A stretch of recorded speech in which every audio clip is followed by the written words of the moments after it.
کے لیے وہ سب سے پہلے تو یہ چاہتے ہیں کہ امریکی فوج افغانستان سے فوراً نکلے اور اس کے بعد جو امریکہ کے اتحادی ہیں ان کو ختم کیا جائے یا ان کا اتحاد توڑا جائے، تب ہی امریکہ کا زور اس خطے سے ختم ہوگا۔ ڈالر کی اجارہ داری ختم ہوگی، آئے دن وہ جس پر چاہے پابندیاں لگا دیتا ہے، اس کی یہ چودراہٹ ختم ہوگی، اور اس کے لیے روس اتحادی ڈھونڈ رہے ہیں۔ اب پاکستان تو ان کا اتحادی ہے ہی، ایران کو بھی وہ اپنا اتحادی بنا چکے ہیں اور ترکی بھی ہے۔ پھر یہ 2021 ہے، یہ ٹریڈ وار کا زمانہ ہے، اور اگر روس اور چین کو پاکستان کے گرم سمندروں تک رسائی مل جاتی ہے تو وہ ٹریڈ میں امریکہ کو بری طرح سے ہرا سکتے ہیں۔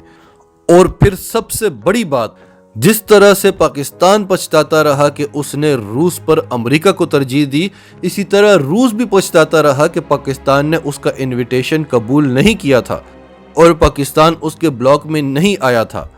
آج روس امریکہ کو یہ پیغام دینا چاہتا ہے کہ تب تمہارے پاس پاکستان تھا اور ہم افغانستان میں تھے، اور تم نے پاکستان سے ہمارے ٹکڑے ٹکڑے کروا دیے تھے، اور ہمارے پاس اس وقت بھارت تھا۔ آج پاکستان ہمارے ساتھ ہے اور تم افغانستان میں ہو، اور آج بھارت تمہارے ساتھ ہے، اب تمہارے ٹکڑے ہونے کا وقت آ گیا ہے۔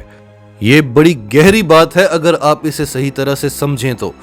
پھر اس کے علاوہ روس جو بلینک چیک دے رہا ہے، اس کے ذریعے وہ اور پاکستان کے لیے کیا کر سکتا ہے؟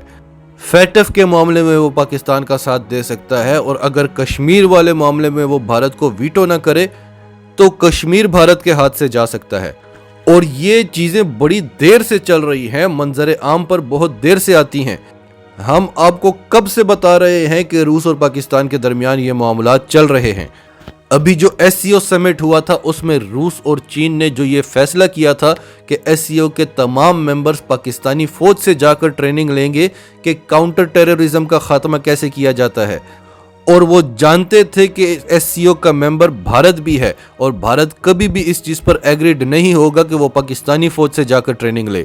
لیکن بھارت کا جو اس وقت حال ہو چکا ہے، بھارت اس چیز پر راضی تھا، بلکہ وہ چاہتا تھا کہ اس کی فوج پاکستانی فوج سے جا کر ٹریننگ لے، لیکن پاکستان نے بھارت کو انوائٹ ہی نہیں کیا۔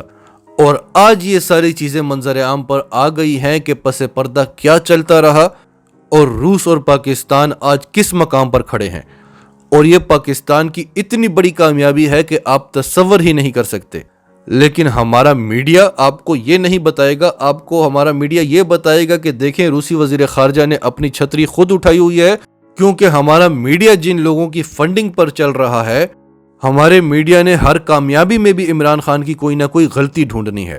ناظرین، آپ کی سب کے بارے میں کیا رائے ہے؟ کمنٹس میں اپنی رائے کا اظہار کرتے رہیں، اور اگر آپ ہمارے چینل پر نئے ہیں تو ابھی سچ ٹی وی کو سبسکرائب کریں، سچ ٹی وی فیملی کا حصہ بنیں، اور ہماری ویڈیوز پسند آئیں تو انہیں لائک کریں، شیئر کریں، تاکہ زیادہ سے زیادہ پاکستانیوں تک یہ میسیجز پہنچتے رہیں۔